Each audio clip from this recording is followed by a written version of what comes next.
Laksana Suryo berdiri sekitar tahun 2000-an. Rata-rata anak-anak itu juara untuk wilayah Jawa Timur.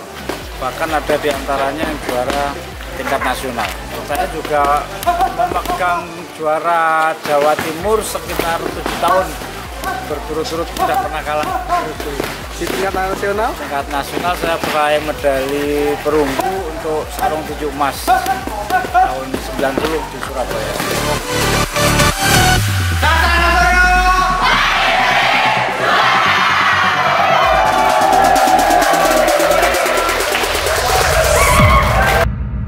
Assalamualaikum warahmatullahi wabarakatuh. Sugeng dalu sedulur semuanya, kembali lagi di podcastnya Mas Oni. Minggu kemarin kita sudah bincang banyak dengan Ibu Wakil Gubernur, Ibu Arumi Baksin, sekaligus Ketua Dekranasda Provinsi Jawa Timur dan Ketua Tim Penggerak PKK Provinsi Jawa Timur. Kali ini tidak kalah serunya, kita senantiasa menghadirkan sosok inspiratif untuk Kabupaten Ngawi. Beliau ini dulu juara tinju nasional kelas bulu. Jadi tahun 1990-an beliau berhasil menjadi juara nasional kelas bulu dan sekarang beliau menjadi pelatih di Sasana Suryo Kabupaten Ngawi. Kita sambut Mas Didit Joko Nugroho. Sugeng dalu, Mas Koko. Mas Didit Joko Nugroho atau sering akrab kita dipanggilnya beliau Mas Koko. Mas boleh cerita dulu mengawali karir ya, sebelum ini panjenengan menjadi pelatih, mengawali karir di tinju dan menjadi juara nasional tahun 90 itu ceritanya seperti apa, Mas? Ya, pertama saya sering melihat papi saya itu melatih anak-anak didiknya. Lama-lama saya juga timbul ketertarikan dan gitu. Dimulai dari kelas 3 SMP. 3 SMP? Iya. Oh, jadi berawal dari bapak yang melatih tinju, jenengan sering melihat kok asik ini. Terus akhirnya ikut berlatih, terus menjadi profesional atau menekuni ini kan butuh proses. Itu dari SMP terus jadi juaranya itu kelas berapa itu? Apa SMA-nya apa ya SMP itu main terus? Ya pertama main SMP kita ya menang kalah, terus SMA juga kita pernah sering main tapi juga sering kalah sampai hampir putus asa waktu itu. Kok kalah terus gitu. Akhirnya setelah lulus baru latihan beneran, rutin. Akhirnya setelah lulus itu juga saya menyabet juara Jawa Timur. Juara Jawa Timur. Pertama kali juara regional setelah lulus SMA berarti ya. Terus kemudian jadi juara nasional itu tahun 90 itu? Itu lewat sarung tinju emas. Sarung tinju emas. Ya, jadi itu event nasional yang bergengsi. Artinya dari seluruh nasional cuma diambil 8 besar ditandingkan di sarung tinju emas itu. Jadi ini yang luar biasa. Ini menjadi sosok inspiratif Kabupaten Ngawi sekarang ini karena tinju di Kabupaten Ngawi sering sekali itu menyumbang emas di perolehan Kejurprop maupun Porprop Kabupaten Ngawi, sehingga ini tak lain dan tak bukan nama Ngawi jadi terangkat ini juga gara-gara tinju. Dan sekarang beliau ini sibuk untuk melatih adik-adik kita, para fighter Kabupaten Ngawi, untuk terus dilatih sehingga nanti siap, minimal kita akan terus berprestasi di tingkat provinsi. Terus Mas Koko, apa istilahnya kesan-kesan melatih adik-adik kita khususnya di Kabupaten Ngawi ini, panjenengan memiliki kesan apa kepada mereka adik-adik yang ada di Ngawi ini? Ya, kesannya melalui suatu perjuangan yang saat itu berat. Kita belum dapat tempat untuk berlatih, peralatan juga minim. Bahkan waktu itu latihan dari satu tempat ke tempat lain tanpa ada atapnya, mulai dari alun-alun di pinggir kabupaten, akhirnya silih berganti gitu. Di trotoar-trotoar lah gitu ya. Dulu kalau saya lihat itu yang ikut paling ya 2-3 gitu ya. Sekarang berapa ini? Sekarang untuk Sasana Suryo Ngawi mencapai puncaknya, bahkan disebut seluruh Jawa Timur paling banyak atletnya di Ngawi ini. Total berapa Mas Koko? Yang rutin latihan sekitar 40 sampai 50. Wah, tepuk tangan untuk Sasana Suryo Kabupaten Ngawi. Terus tentu saja ada apa ya istilahnya hal-hal yang mungkin dalam mendidik anak-anak itu melatih. Ya, kalau saya melihat di Kabupaten Ngawi ini potensinya fighter ataupun petarung itu saya lihat sangat berpotensi sekali. Apa ini memang Kabupaten Ngawi ini orangnya memang terah Brawijaya semua sehingga petarung atau seperti apa Mas? Karena banyak juga loh anak-anak muda ini yang sekarang ini ya kalau dilihat dari fisiknya itu loyo. Tapi kalau jenengan melihat potensi anak-anak muda di Ngawi itu seperti apa? Atau mungkin itu juga karena kondisi di Ngawi panas Pak. Oh gitu. Jadi itu juga pengaruh juga. Mungkin juga uangnya itu ngengkelan akhirnya jadi terbentuk karakter di situ. Karakternya jadi keras gitu ya mungkin ya. Oh, ternyata cuaca juga pengaruh lur. Jadi kalau Ngawi pengen berprestasi di bidang ya bela diri, tarung, tinju, wushu gitu guys. Ya suhu di Ngawi nggak boleh rada-rada dingin itu kayaknya akan mengganggu. Tapi Mas Koko, selama melatih anak-anak, ada nggak kira-kira hambatan-hambatan terkait apapun lah, istilahnya kendala-kendala yang mungkin dihadapi itu seperti apa kira-kira? Ya, pertama untuk dulu kita kadang sering kehabisan stok bibit karena mungkin tinju kan olahraga keras. Anaknya berminat, orang tuanya nggak boleh. Tapi syukur sekarang anak-anak itu latihan justru diantar orang tuanya, dipasrahkan orang tuanya, kadang ditunggui orang tuanya. Jadi anulah istilahnya orang tuanya sekarang sangat support sekali mendukung. Karena memang sekarang orang tua dihadapkan pada banyak kompleksitas permasalahan Mas, termasuk akhir-akhir ini terkait teknologi informasi, gadget. Ya, kalau anak-anak zaman sekarang ini generasi rebahan istilahnya. Jadi di rumah itu seringnya main HP, terus kemudian tidak produktif, jadi malas dan seterusnya. Jadi sedulur semua, khususnya bagi orang tua, ya kalau punya anak, tidak hanya cowok saja ya, ceweknya juga banyak. Nah, cowok atau cewek yang kemudian pengen berprestasi di Kabupaten Ngawi, monggo silahkan gabung dengan Sasana Suryo Kabupaten Ngawi.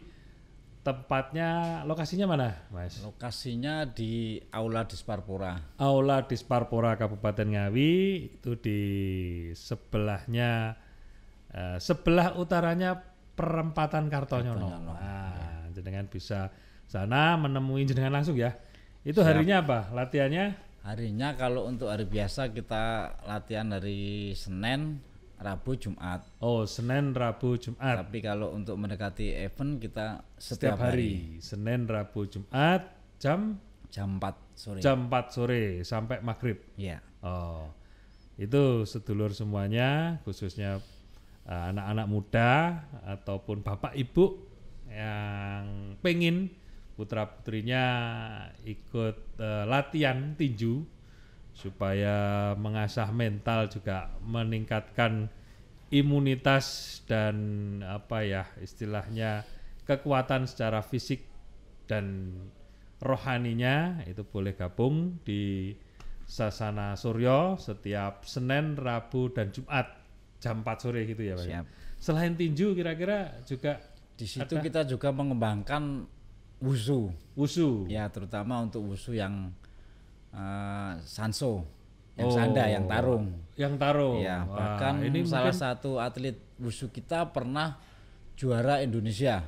juara nasional. Iya, juara nasional, akhirnya mewakili Mewakili Indonesia untuk dikirim ke kejuaraan dunia di Brasil. Wah, ini luar biasa. Tepuk tangan untuk wusu Kabupaten Ngawi. Bisa dijelaskan Mas untuk wusu ini Mas? Karena mungkin banyak yang belum familiar ya terkait wusu. Ini wusu ini modelnya seperti apa dan seterusnya, cabang-cabangnya seperti apa dan seterusnya. Nah itu monggo diceritakan. Memang wushu ada 2 kategori. Oke. Yang satunya wushu seni, yang taulu itu yang seperti permainan pedang, tombak dan lain-lain gitu, itu. oke. Tapi kita mengembangkan untuk wushu yang sandanya, Sandal. yang pertarungan pakai pukulan, tendangan, bantingan. Oh, pukulan, Nah, tendangan, jadi semua bantingan. aliran bela diri bisa kita adopsi di situ.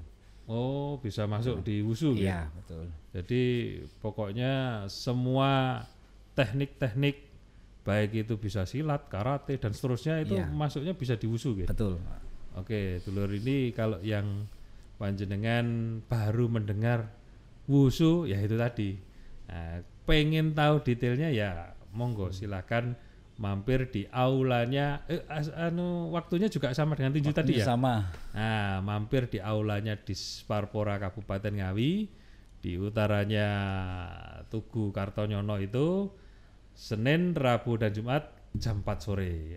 Monggo nanti langsung ketemu Mas Koko, bincang-bincang, monggo silakan ikut terus gabung, langsung gabung juga monggo. Terus kemudian Mas di tengah pandemi ini kan masyarakat kita ini kan ya dilematis lah, mau beraktivitas ini kan juga khawatir nanti ada apa ya tertular dan seterusnya. Terus adik-adik ini selama pandemi tipsnya gimana untuk menjaga terus bisa berlatih itu seperti apa? Nah, memang kita selama pandemi kemarin sempat break beberapa saat. Oke. Karena juga menghargai himbauan pemerintah. Tapi setelah sekian lama kita mulai lagi latihan dengan tetap menjaga protokol kesehatan. Anak-anak pakai masker, latihan kadang di luar. Terus karena kondisi sekarang yang belum menentu, belum ada event ataupun target untuk kejuaraan, sementara anak-anak cuman ya latihan ringan. Kadang saya hibur latihan, ayo sepak bola, ayo volley.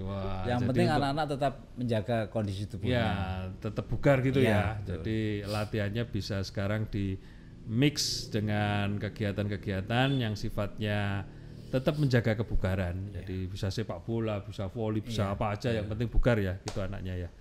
Terus Mas Koko, jadi karena Kabupaten Ngawi ini ingin ya, jadi alhamdulillah dengan adanya jenengan yang komitmen konsisten didik anak-anak kita, adik-adik kita di tinju, kita seringkali menjuarai kejurprov maupun porprov di regional Jawa Timur.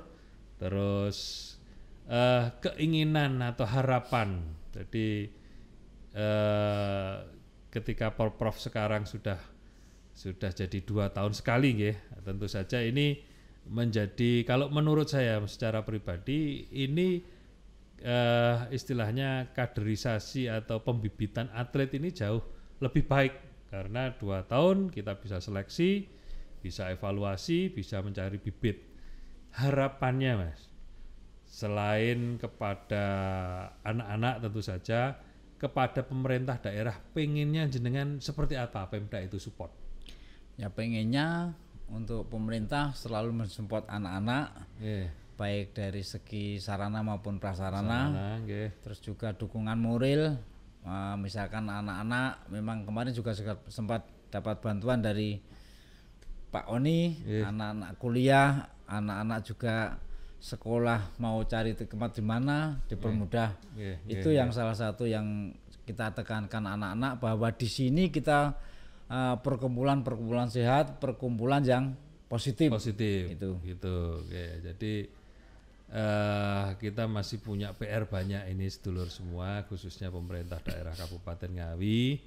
Jadi kita dalam pembinaan atlet memang ya boleh dibilang karena keterbatasan anggaran dan seterusnya, kita harus proporsi dan skala prioritas. Dan bagi saya secara pribadi, Kabupaten Ngawi ini punya potensi atlet khususnya petarung ini luar biasa.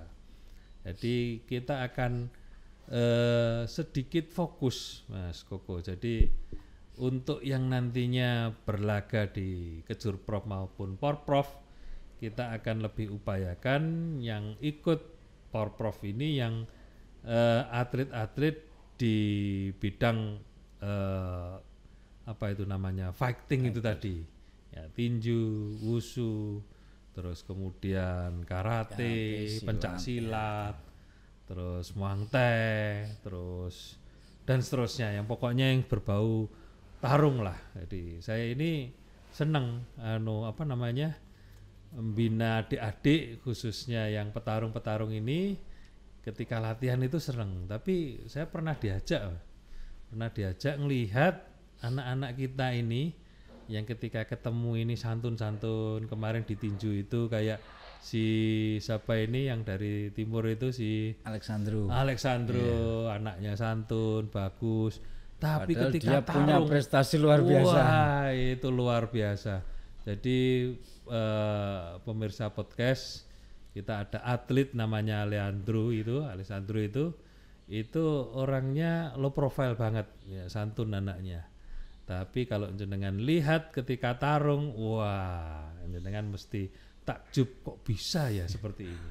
Itu ditakuti regional Jawa Timur, mungkin juga nasional ya. Iya betul, dia pernah juga juara nasional di NTT. Oh, juara nasional di NTT.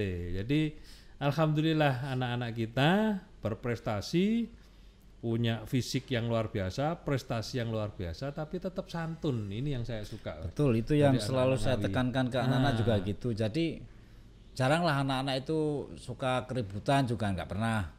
Intinya kalau di luar ya koyok diam aja gitu. Oh, jadi itu memang ada ya, dididik karakter oleh Mas Koko ya. Jadi saya senang terutama anak-anak kita ini ketika keseharian beliau ini santun, hormat, patuh, terus yang jelas menjauhi narkoba semuanya. Betul. Itu jelas ya. Jadi jauhi narkoba, terus tidak minum minuman keras gitu. Tidak ngerokok. Wah, itu yang kadang anak-anak kita ini yang muda-muda sekarang ini yang pergaulannya tidak ada yang memonitor gitu, kadang kan minuman keras, pakai narkoba dan seterusnya. Tapi alhamdulillah didian justru di tempat keras ini mereka jadi santun di luarnya gitu. Terus Mas Koko, ketika ini menjadi tumpuan untuk Kabupaten Ngawi, sebenarnya ada nggak cita-cita jenengan yang belum kesampaian? Jenengan itu jane saya itu pengen gini nih loh. Itu apa kira-kira? Ya intinya kita pengen anak-anak itu menjadi seorang champion yang bisa mewakili Indonesia di kancah internasional. Wah, itu cita-cita saya. Cita-citanya seperti itu ya. Iya. Berarti ya kita bersinergi terus ini Mas Koko. Jadi kami juga di pemerintah daerah Kabupaten Ngawi tentu saja insya Allah akan tetap support ya. Selain anak-anak kita ini jadi punya mental yang luar biasa, ya kita doakan semoga mereka itu benar-benar menjadi juara kelak ya, karena itu tidak mudah. Sedulur semua itu dibutuhkan kerja keras dan istiqomah ya, kalau ringan namanya istirahat. Nah jadi kita butuh komitmen dan istiqomah. Maka dari itu saya selaku pribadi Mas Oni dan mewakili kru di Cah Angon ini sebagai bentuk apresiasi di dunia tinju, kita mengapresiasi yang luar biasa pada jenengan terkait terus berkomitmen melatih anak-anak kita, adik-adik kita untuk berprestasi di bidang tinju. Kalau saya melihat sebenarnya tidak hanya prestasi saja yang kita akan tuju, tapi mengubah karakter anak menjadi santun, menjadi baik, tidak sombong, tapi memiliki jiwa petarung. Ini sudah prestasi yang luar biasa bagi saya. Jadi tidak harus menjadi champion, tapi mereka sehat jasmani rohaninya, jadi anak sang santun yang beradab, yang punya rasa hormat kepada orang tua, ini sudah prestasi yang luar biasa. Tepuk tangan sekali lagi untuk Mas Koko. Jadi saya terima kasih sekali lagi Mas Koko. Sukses untuk Sasana Suryo Kabupaten Ngawi. Kita berdoa bersama semoga apa yang menjadi niatan Mas Koko dan seluruh pelatih tinju di Kabupaten Ngawi semoga tetap terus berkomitmen bersama-sama pemerintah daerah Kabupaten Ngawi mencetak bibit-bibit unggul di dunia tinju sehingga kita mampu berprestasi ke depannya sesuai dengan apa yang jenengan harapkan. Satu permohonan Pak Oni. Tambahan nggih, monggo silakan. Saya berharap suatu ketika Pak Oni bisa mengunjungi anak-anak untuk siap. kasih motivasi anak-anak untuk lebih semangat lagi dalam berlatih. Saya sampai semangatnya itu di rumah tak kasih Mas samsak, latihan tinju dulu supaya nanti ketemu adik-adik itu jadi agak sedikit pede gitu. Jadi suatu ketika anak-anak juga bisa bangga. Oke, siap. Insya Allah nanti akan kita sering-sering ke Sasana. Jadi sebenarnya saya juga pengen latihan tinju Mas sebenarnya. Jadi karena sekarang masih sibuk ya, nggak sempat olahraga. Jadi badannya ini sakit-sakit semua akhirnya nanti kalau nggak dipaksa untuk olahraga. Oke Mas Koko, sekali lagi terima kasih atas waktu dan kesempatan kita podcast. Ini biasanya yang nonton itu juga di channel kita, alhamdulillah sudah mulai banyak yang nonton juga, tidak hanya orang Ngawi saja, bisa nanti skupnya nasional. Kita ini bisa memberi inspirasi. Jadi podcast ini untuk tujuannya menginspirasi memang. Semoga apa yang kita sharing bersama malam hari ini bisa bermanfaat bagi pemirsa podcastnya Mas Oni Anwar. Mungkin itu pemirsa podcast. Sekali lagi terima kasih atas waktunya. Dan ini Mas Koko, kita juga di podcastnya Mas Oni di Cah Angon, di Rumah Inspirasi Cah Angon ini kita juga memberdayakan UKM yang ada di Kabupaten Ngawi. Ini ada gift, ada hadiah dari Batik Widi Nugraha untuk panjenengan. Terima kasih. Semoga bisa manfaat, barokah. Sip. Sukses untuk UKM Kabupaten Ngawi yang makin top markotop. Sukses pula untuk Sasana Tinju Suryo. Semoga terus bisa berprestasi. Terima kasih dulur semua. Wassalamualaikum warahmatullahi wabarakatuh.